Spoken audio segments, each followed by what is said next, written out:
and gentlemen, politics is a game of numbers and a game of strategy. And Rigathi Gachagua and the entire opposition understands this very well. And in the completion of the opposition matrix, in the completion to ensure that they close off William Samoei Ruto winning the 2027 general election and tilt an heavy win against them, Rigathi Gachagua has played one very hard card. And this is the ODM party card. In this analysis, I want to tell you that to show you how Rigathi Gachagua has played that card. The card that entails Edwin Sifuna and Babu Owino and the entire ODM party. If you're watching for the first time, always subscribe, support our platform, and also you can drop your comment in the comment section. Now, let's dive straight into it. The first thing is that Rigathi Gachagua was addressing DCP party members. And of course, he must be a proud man because just after a few period of time, the DCP party performed very well during the past by-elections, winning MCA post and even winning outside the Mount Kenya region. A lot of people have been perceiving that DCP party is a Mount Kenya party, but through the by-election that happened, it proved that it can get seats outside the Mount Kenya region, including Nairobi, and that MCS post they got in Narok County. Now, ladies and gentlemen, the 2027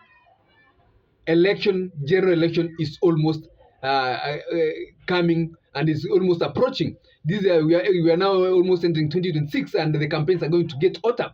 Now, Rigathi Gachagua, while addressing the DCP leaders and that meeting, saying that Babu Owino and Edwin Sifuna, the Nairobi Secretary General, and the Nairobi Senate and the ODM Secretary General are welcome to the united opposition.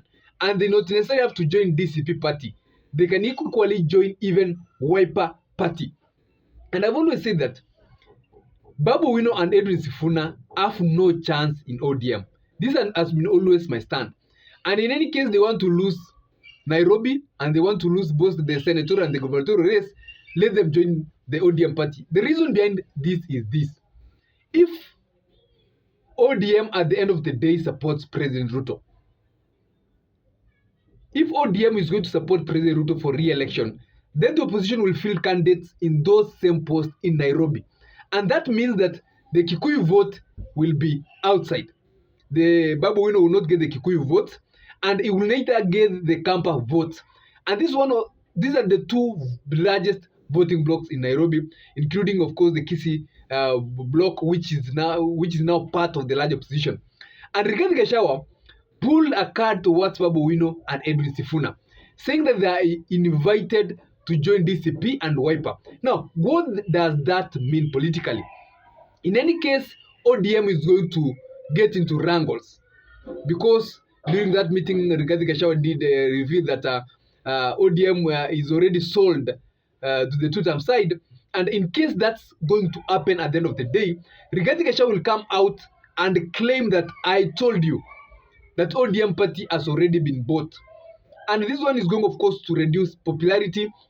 And of course, another thing that we expect to be out of that joining, or now official joining to the government and supporting President Ruto's re-election, is that some leaders will fall out of the ODM party. And the two leaders Kenyans are waiting to see what move they'll make is Babu Owino and Edwin Sifuna. Edwin Sifuna has consistently come out through the interviews and even in the public meeting, saying that there is no possibility that he can support President Ruto's re-election. And now this one gives him a better chance, that Rigathi Gachagua has agreed that if Edwin Sifuna joins either Wiper or joins DCP, they'll support him for the Nairobi senatorial race. Ladies and gentlemen, that one will pull a very dangerous card, and there's no way you can win against Edwin Sifuna if he's in the united opposition, is being supported by Rigathi Gachagua. Of course, that means automatically Campus will support him because of Kalonzo Musyoka. And Edwin Sifuna now comes in with the Luya factor. The Luyas will have got the Nairobi, one of the Nairobi senior seats through Edwin Sifuna. So that one will give a good voting block to Edwin Sifuna to get re-elected. And I think that has always been the card being played. And that's why Edwin Sifuna is maintaining that ODM is not going to support President Ruto. And in any case, they are going to insist they are going to leave, and he's going to join either Wiper or DCP. What of case of Babu Owino?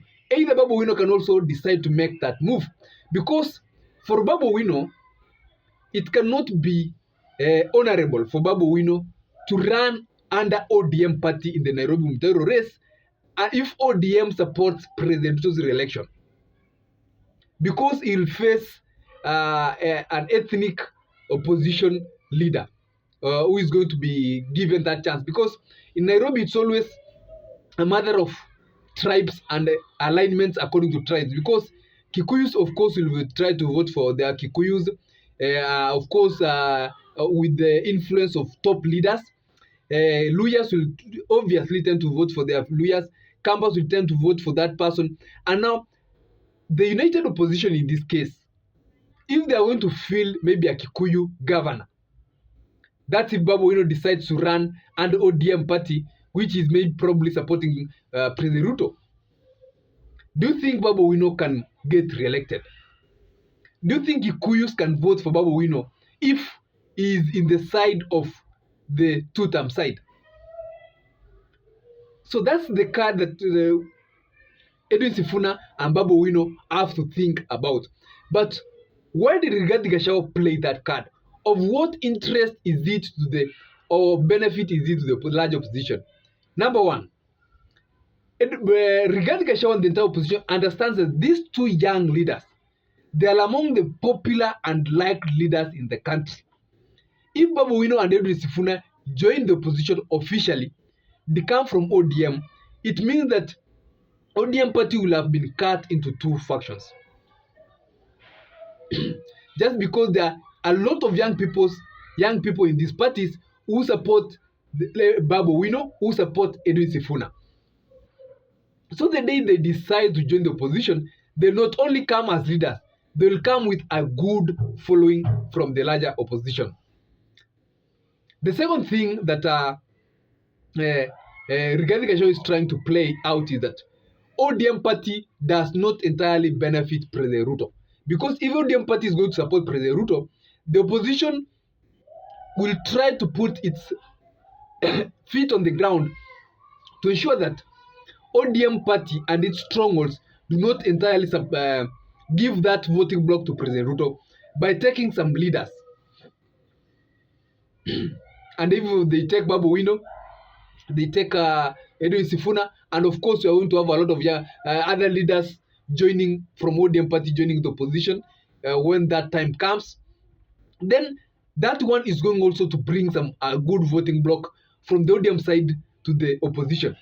And one question I've been asking myself is this: Babu Owino decide to support Stephen Kalonzo Musyoka or join Wiper party, because Babu Owino has been attending the Wiper meetings, and he has always said that he's willing to support Kalonzo Musyoka for the 2026 general election.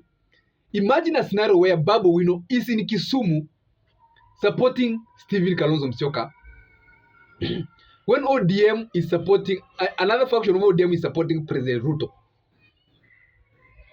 Who do you think will get that good reception? Who do you think will the people want to listen to? So it's going to entirely divide the Luo Nyanza into two other factions. At the same time, tell me what you think about in the comment section about this analysis. Take more time to read and give your response. Have a nice day. Have a nice time and stay safe whenever you are. Let's meet next time.